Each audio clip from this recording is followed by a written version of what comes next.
Welcome to our presentation. Thank you so much for joining us. This is The Power of Parents, which is a presentation written by Mothers Against Drunk Driving and Shalom Incorporated. We're putting it on. My name is Shannon Boyle, and I'm a prevention specialist with Shalom. Also joining us today are Latanya and Reed. Good evening, everyone. And good evening, everyone. My name is Reed. I just want to let you know that during the presentation, at any time, if you go down to the bottom of your Zoom screen, you'll see participants chat. You'll see all your major icons there. You'll just want to click the chat window, and that will bring up the ability for you to just, if you have any questions during the course of the presentation, you can type them in there. Just be sure to press enter after you've typed in the question. And again, you'll have plenty of time to do this. I just wanted to make that clear. So just once more, that if you go to the bottom of the Zoom screen, you'll click the chat. That will bring up that chat, which will then show the ability to talk amongst and submit questions. Thank you very much. Back to Shannon. We welcome your comments. We welcome your questions. At the end of the presentation, we'll have a bit of an opportunity to answer those questions. So moving right along, before we get started into the entirety of the presentation, I'd like to talk a little bit about what we do at Shalom Incorporated. Shalom is a nonprofit in Philadelphia that was founded in 1973 by Sister Madeline Boyd. What began as a high school-based drug and alcohol abuse prevention program quickly grew to include middle and elementary prevention education as well. With help from Philadelphia's Office of Addiction Services and the Department of Behavioral Health, Shalom now serves 39 different schools in 26 different zip codes throughout the city. You can see here from our impact over the past couple years, the amount of students that we service has been growing, and it will only continue to grow. For the younger grades, this looks like teaching about the importance of good decision-making, empowered goal setting, and having healthy relationships. For the older grades, we teach all of that and more. Today, Shalom's prevention efforts include drug and alcohol awareness, violence prevention, life skills, and the power of positivity. Mothers Against Drunk Driving, or MAD, as you'll hear us refer to it throughout the presentation, was founded in 1980 after one mother's tragedy of losing her daughter to a drunk driving accident. What began as a grassroots movement around a small kitchen table grew to a huge organization of advocates that would significantly change the course of history in the United States. Since 1980, drunk driving deaths have been reduced by 50%, and MAD has helped over 840,000 victims at no charge. MAD's mission is to end drunk or drugged driving, to support victims of these violent crimes, and to prevent underage drinking entirely. MAD believes that the devastating problems associated with underage drinking can be prevented by educating parents about their influence with their teens, or their power. MAD wants to do this by equipping them with conversational tools on how to talk to their teens about the dangers of alcohol. We at Shalom couldn't agree more, which is why we're presenting The Power of Parents. Throughout this presentation, we have 5 main objectives: to talk about the problem of teen drinking, talk about the roles of peers in that problem, the role of adults in that problem, the role of parents in that problem, which you'll find is the most important, as well as what you can do today, tomorrow, and in the future to prevent teen drinking. MAD has created a parent handbook, which is available to download online, as well as available if you email us. We can send it to you, and we might be adding it to the chat later on, depending on interest. So, the first part of what we're going to get into is a little bit of this awesome PSA created by MAD to begin this conversation around underage drinking.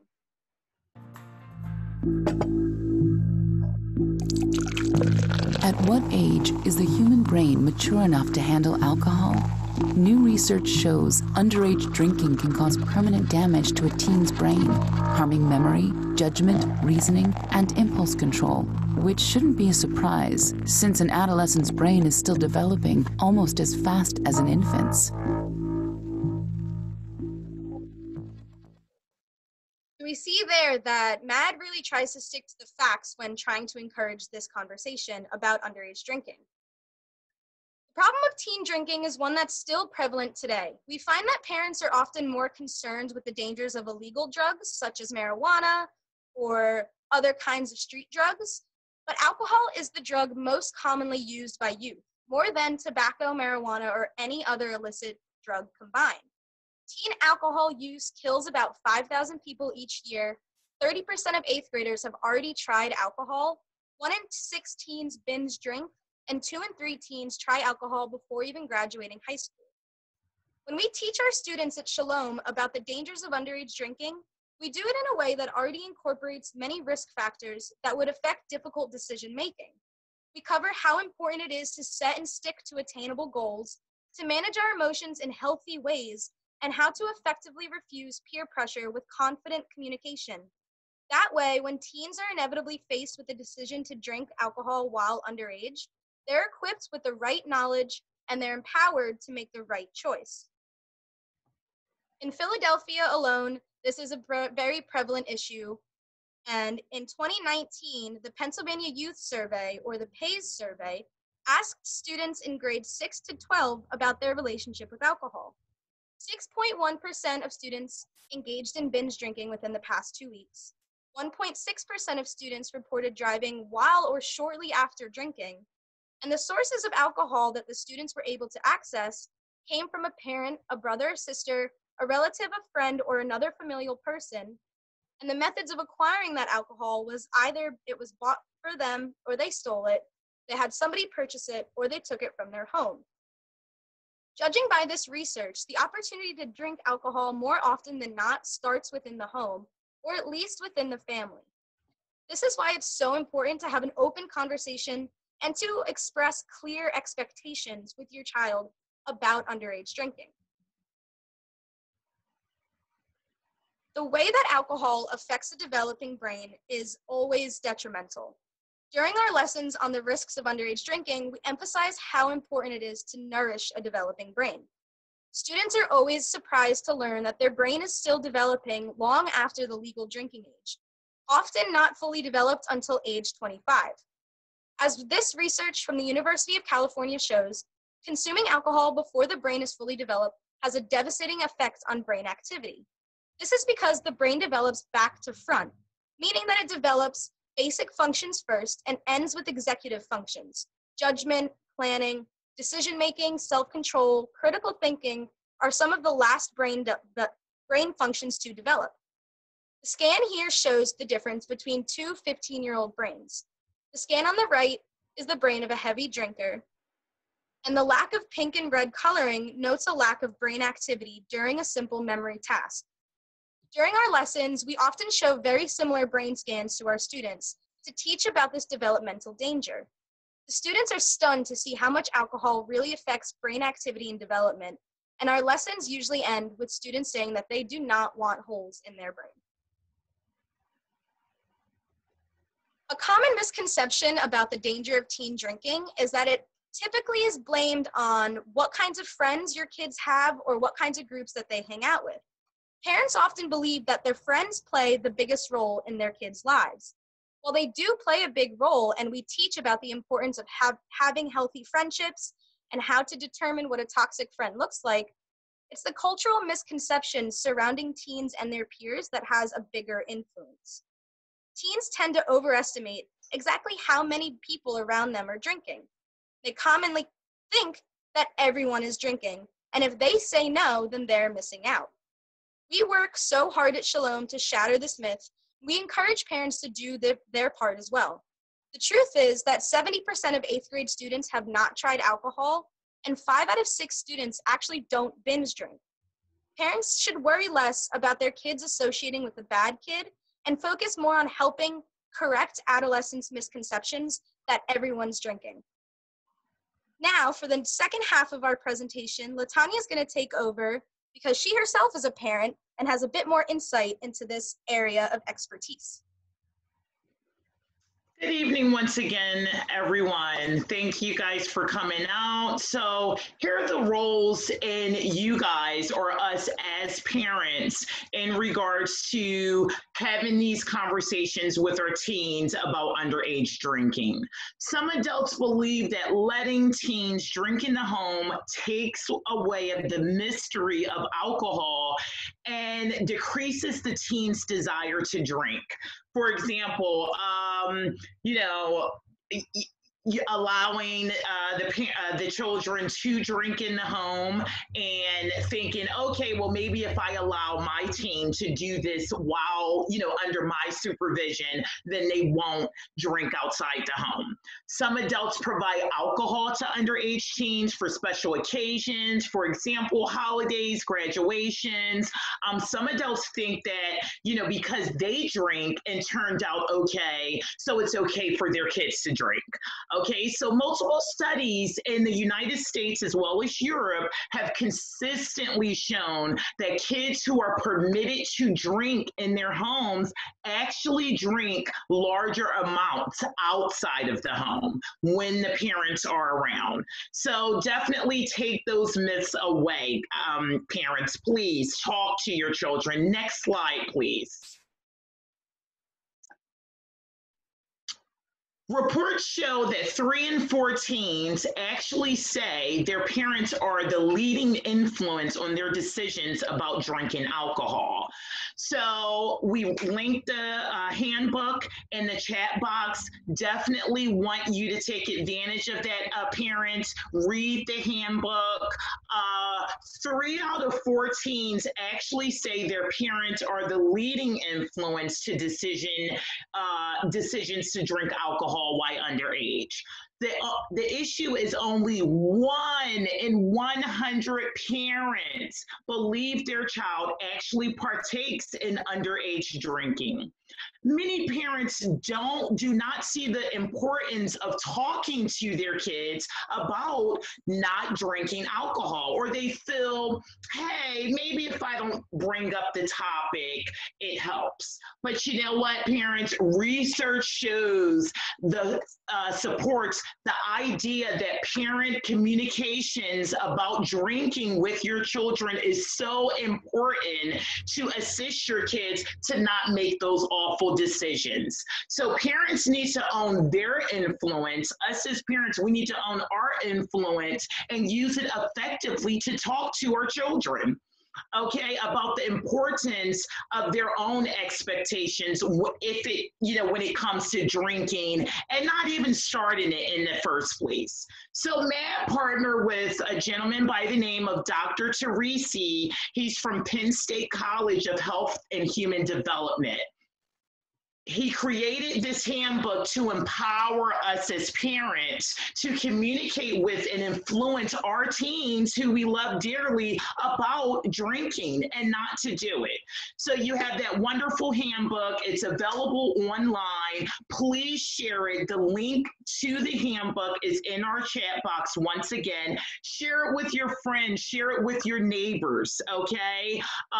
Read through the handbook after our presentation. Go through it, download it. Normally, you would have that wonderful tool, that handbook, if we did the presentation live. Of course, we're doing virtually. So take some time to really go through the handbook. It's going to arm you with some wonderful tools that you can use to support you when you do have that so important conversation with your teens, okay? It contains a wealth of information for you to assist you in having that conversation with your teens. It also has some talking points that you can use that is helpful for as we know it, parents, the uncomfortable conversation that we're going to have with our teens. So we're going to hear right now from a woman by the name of Debbie Teller. She's a mom, just like myself. She's an advocate for MAD. So I'm going to have the opportunity to listen to this wonderful woman.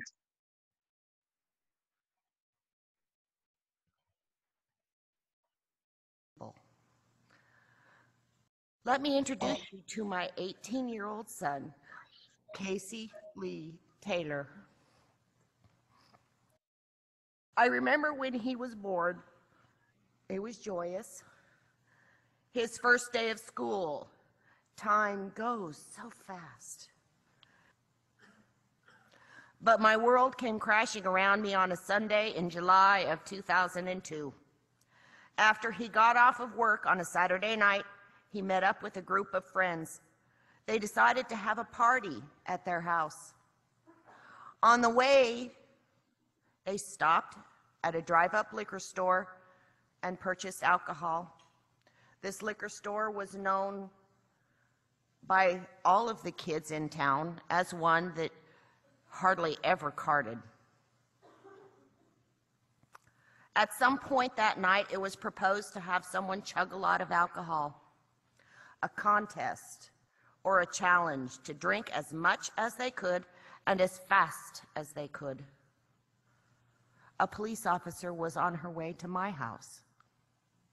She knocked on the door and I answered it. And she asked me, "Do you have a son, Casey?" I said, "Yes, I do."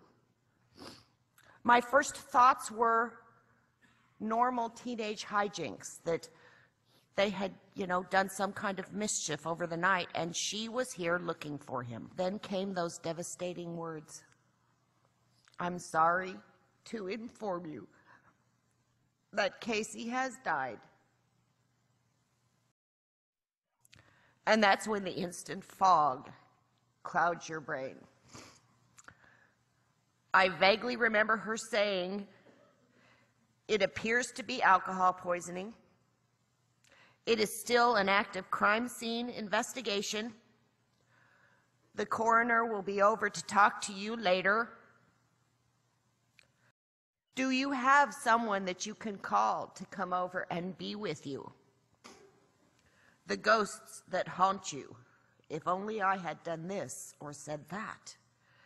If only we had had a conversation when I found that bottle of rum hidden in the garage. If only I had told Casey that I didn't want him drinking at all until he was 21.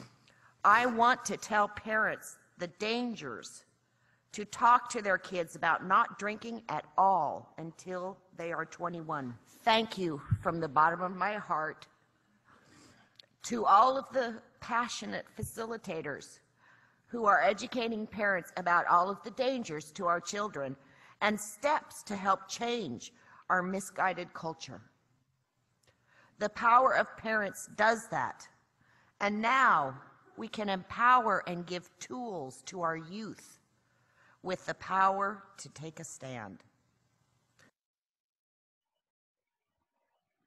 Wow, parents, that was a wonderful, just to hear Miss Taylor talk about that. It should just, it's eye-opening. Please, the bottom line is have the conversation with your kids, your teens. Again, I am a parent. I have a 19-year-old son and a 12-year-old daughter.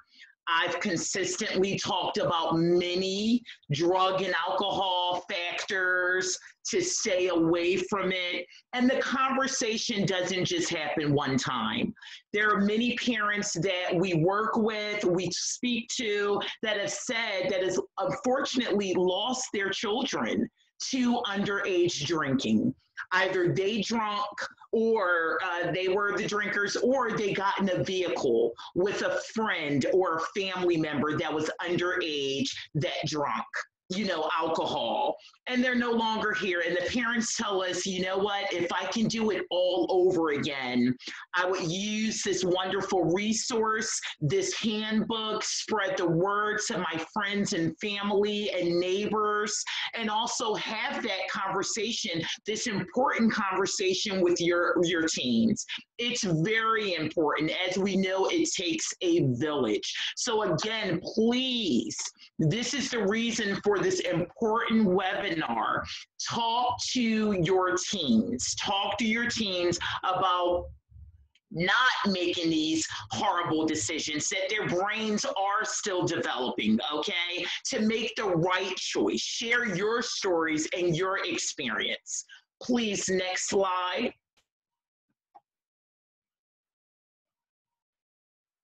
So again, teens are going through so much at this age. We know it because even though our kids, sometimes they don't realize we were teens, we were their age once upon a time.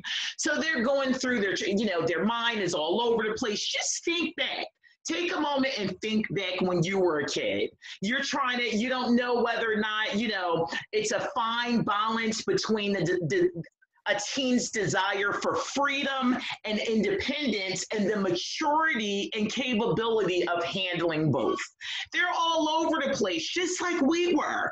Do I listen to my peers? Do I listen to, I want to be cool. What do I do? So again, that's why this conversation is so important, because they're confused. It's so many different things in their minds that they are going through, and they're still immature. So we want to make sure we're arming them with the information that they need to save their lives. Okay, so that is why it is so important to have this conversation. And as I said previously, it's not just a one-time conversation. It's consistently. I think even my 19-year-old, I still have conversations with him about safety and not doing things and protecting yourselves. My 12-year-old daughter, I'm constantly checking in. Okay, so it's really important to do that. We're going to go on to the next slide now. So, okay, this slide right here is asking you, what style of parent are you? Okay, I think in doing this presentation, I realized I may be a little mixture of both, or depending on what age I was, I could have been a mixture of both. So we have the first one that is authoritarian. Okay, so this type of parent is one that's like, you know what? My way or the highway, okay? Then we come into the next one is an overprotective, parent stays in control, parent rushes in, teens do not face consequences of their actions, especially if it's a negative action, okay? And then we have the wonderful permissive parents, okay? The parent is giving in, you know what? Kids will be kids. My kid is fine. Kids will be kids. There's no, maybe a little afraid to say something, or maybe they're a little intimidated by having that conversation with their kids. Okay. And then we have, last but not least, the positive parent, okay, authoritative parent. This type of parent is using their authority and strength to protect. You're not controlling your teen. You're arming them with the wonderful information they need, okay, whether it's experience, whether it's you're talking about what you went through as a teen, sharing some conversations and some stories so that they know we're not robots, So again, it's kind of like a mixture. You're teaching your kids some skills. You're giving them the wonderful information to know and have that second thought, stop and think, and make the best decision for themselves. Let's go on to the next slide. Okay, so again, just to see here, and I apologize, the authoritarian parent, which is the first one, the teens tend to consume. And this is, I'm not sure if you knew this, parents. Those type of kids that are under that type of parenting style actually consume the most dangerously high levels of alcohol, okay? So we definitely want to be mindful if we are kind of leaning toward that kind of parent style. Then we want you guys to know that those teens tend to consume the most dangerously high levels. And then for the last one, the positive authoritative parenting style, the teens of this style they actually, if they drink illegally, okay, in the case that they do, they actually consume much less. Because you know what? You're arming your kid with the information. You're giving your kid the tools, I'm sorry, to, okay, you know what? I had conversations with my kid. I'm arming them. Yes, at the end of the day, teens are going to go out there, and when we're not in front of them, they're going to make decisions on their own. But you want to arm them with the information and the factual information so that if they do decide to drink alcohol, then the numbers will definitely be lowered. But we know, us as parents, we don't want our kids underage to drink alcohol at all. Next slide, please.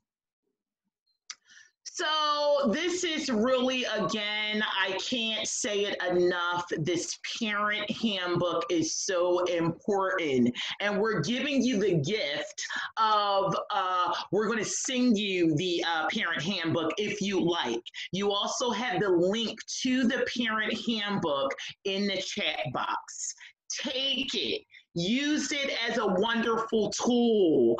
Download it, print it out, share it with your friends, okay? It's going to give you wonderful information and tips about, you know, assisting you in having those conversations with your teens about alcohol. It's also going to give you tips on how to communicate your value and give your kids consequences. So in the case they do make that, you know, wrong decision or a bad decision, then you definitely want to be clear and have consequences attached to that, okay? You don't want to let them slide and say, okay, you live and you learn. No, you want to set clear rules and consequences. That's what I do, okay? So the handbook as well is going to give you wonderful tips of how to handle questions about maybe you, like I said before, we're human beings. We were kids before, we were teens, we went through different things. If you're comfortable, parents, have that conversation about the experiences that you went through as a teen. Okay, share some stories. I know I had different peers of mine that actually tried to influence me to drink. But you know what? My mom had this conversation with me, and she told me the negative consequences about choosing those wrong decisions in regards to drug and alcohol. So I stopped and thought, before I made the decision. Yes, I wanted to fit in, I wanted to be cool and different things like that. But you know what? I thought my life is more important, you know, and the cool thing to do is to stay away. And now I know some of you could have had parents that did not have this conversation. That's why it's so important to start today, okay? After we're done, talk to your children. Even ask them, what do they know? Ask them for information. So again, it's really important. Next slide, please.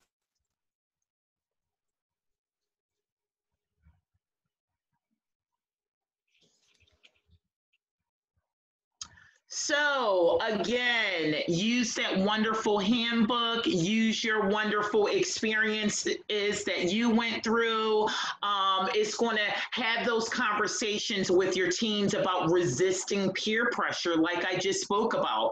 They're going through so much. They have so many things on their plate. You know, they're still a teen, but you know, sometimes in their mind, they think they're older than what they already are. So we definitely want to share with our kids to resist peer pressure. Tell your children, it's not cool to give in, okay? It's cool, you know, if someone tries to influence you to do something that you know is going to harm you, then resist it. Say no. Stay firm in your no, okay?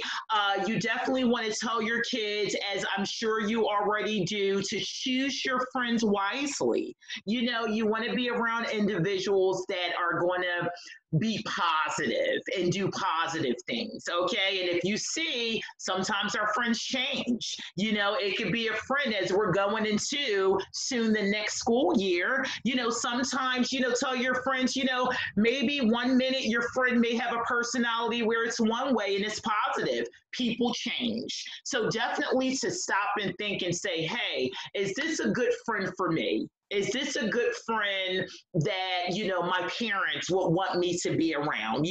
Am I comfortable? If they're uneasy, then maybe they need to think twice from being around the individual or individuals and separate themselves, okay? So we definitely want to, tell our teens that, if our friends are going through, drinking problems, or if they're, maybe a family member or someone else is trying to influence them to take that drink, to definitely say no and stand firm in your no.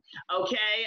Also, if we have any family members or friends or anyone that had a drink, even as adults, okay, had a drink, definitely want to tell our teens to not get in the car, call us. We'll get in contact with someone to safely drive our teens home. Never, never the dangers. We have to arm our kids with the tools and the dangers of getting in a vehicle with a person that's under the influence of alcohol or any other drug. Also, if they did make that, mistake and make the decision to drive and they are at age, to definitely don't do that. Yes, we'll be angry when we get that call that they did have a drink, but you know what? Safety first, that we can come and we appreciate that they called us, and then we'll deal with the consequences later of partaking in alcoholic beverages and being underage. Next slide, please. So, okay, so here is some Penn State research, and research shows that according to this graph, this bar, the red bars actually are the teens who parents receive the handbooks. So again, we're going to arm you with the tools necessary to have these conversations.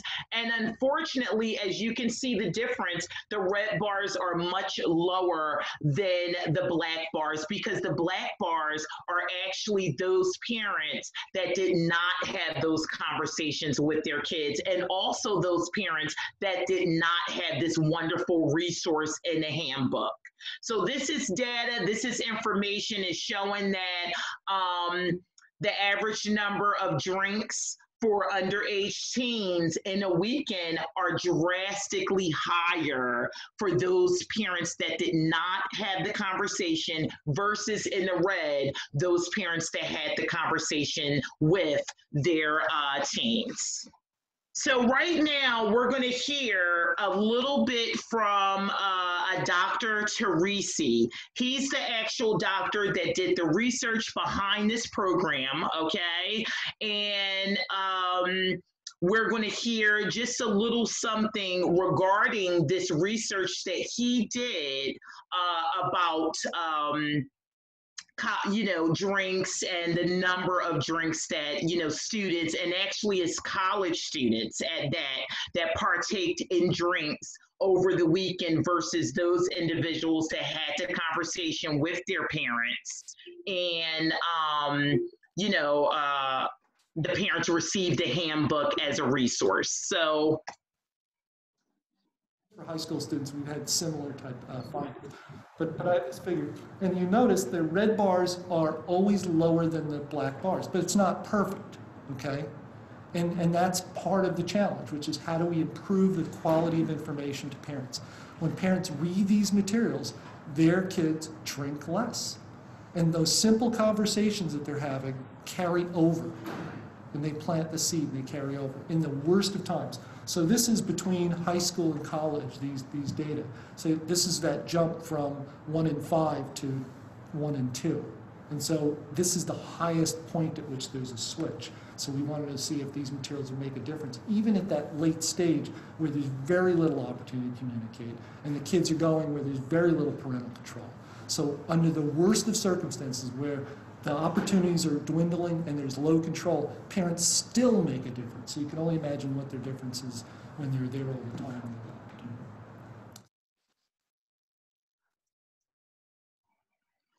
Parents, we make a difference. Use the handbook. The evidence is clear. Read this handbook. Have this as a wonderful resource. I actually have the handbook and use it myself to have these conversations with the kids, because not only do I want to speak to them and have conversations with them, I want to also show them the facts. I want them to know, listen, it's not just mom talking, and blowing smoke. I actually have factual information, that professionals, and statistical information that is supporting my reasoning behind telling you not to use alcohol, not to use drugs, not to get in the car with anyone that is under the influence. So again, be willing to start this maybe uncomfortable for some parents, and that's quite all right. Or maybe, you know what, you're ready to have these conversations, or you already had the conversation. We're arming you with this wonderful handbook that can give you more information, even for yourself, to assist you in this conversation. You make the difference. We make the difference as parents. Okay, we want to thank Mad and Dr. Teresi through Shalom, us working as prevention specialists and assisting your kids in the schools.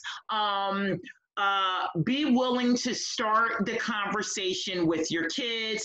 Also, I urge you, talk to your schools, talk to the principal, the teachers about what are some prevention,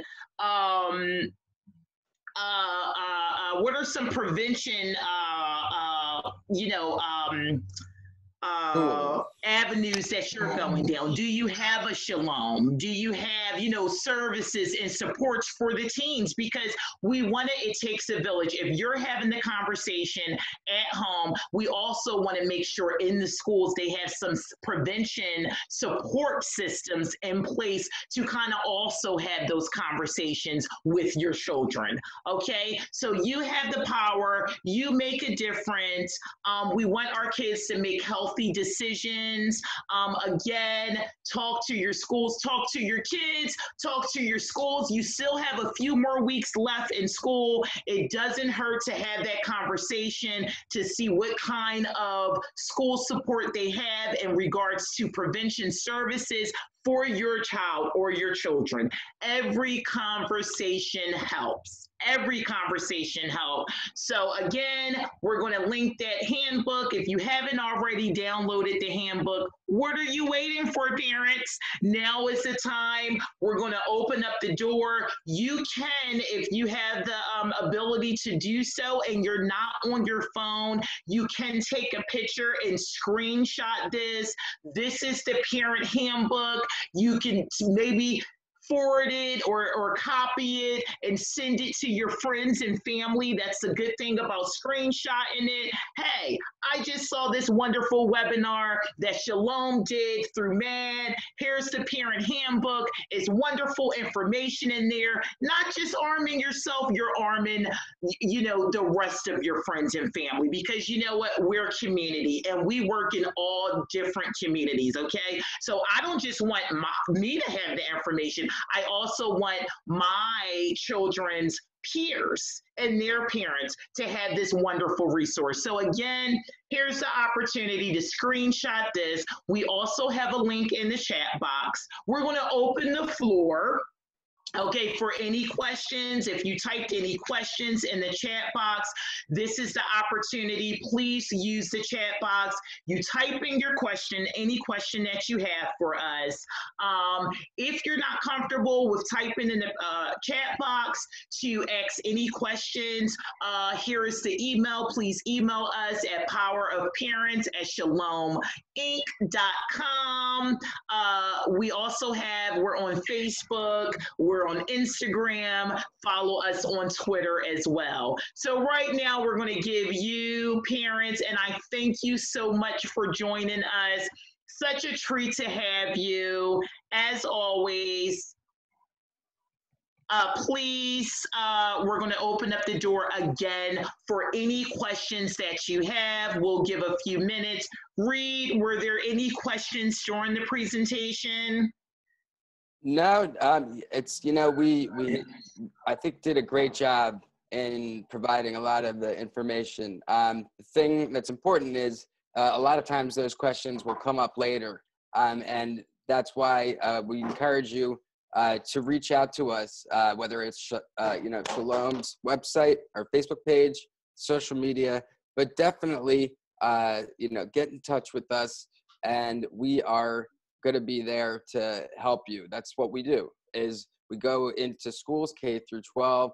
We give them evidence-based curriculums that really help them to be prepared for all the kind of difficult things that they're going to encounter as they get older. And there's a wonderful link I put over there that does have a great information. And the other thing that I would like to do before you go, if you wouldn't mind doing this for us, is it's just a very short survey. And I'm going to send that here. All right. And it'll take you just a few moments, and we really appreciate your time. Does anyone have any questions before we allow you to do the survey? Okay. All right, I think that's good to wrap up for the night. Thank you so much for joining us. Again, as LaTanya described, it's so important to share this information with your communities, with other parents that you know. Encourage your friends and family to get the conversation started. Every source helps with trying to stop underage drinking. Thank you so much for joining. Bye, everyone. Have a good evening. Thank you once again.